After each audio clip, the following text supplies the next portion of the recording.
নমস্কার বন্ধুরা, সোনালির সংসারে আপনাদের সকলকে স্বাগত।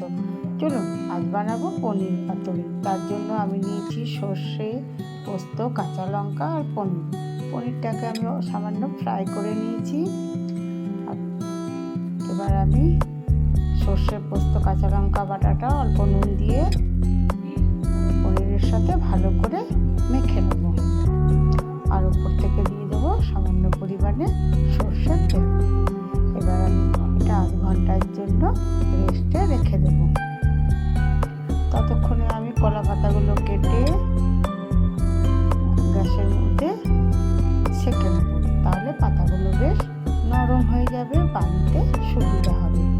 এবার আমি কয়েকটা কাঁচা লঙ্কা চিড়ে নিলাম আর পাতাগুলো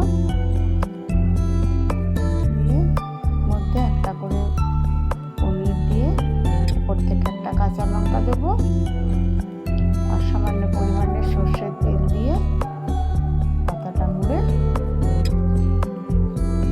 টুথপিক দিয়ে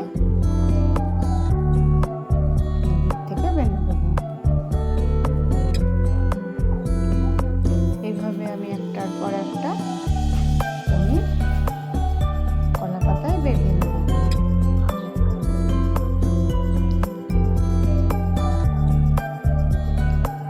নিরামিষের দিন পনির পাতুরিটা বেশ ভালো লাগে।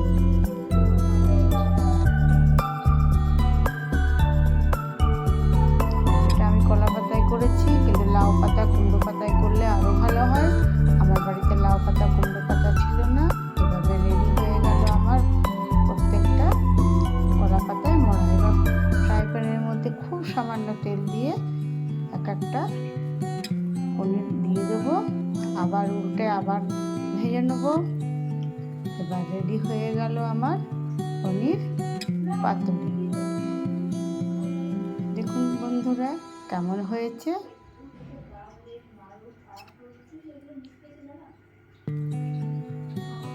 আপনাদের যদি রেসিপিটা ভালো লাগে একটা লাইক, কমেন্ট, শেয়ার করে দেবেন।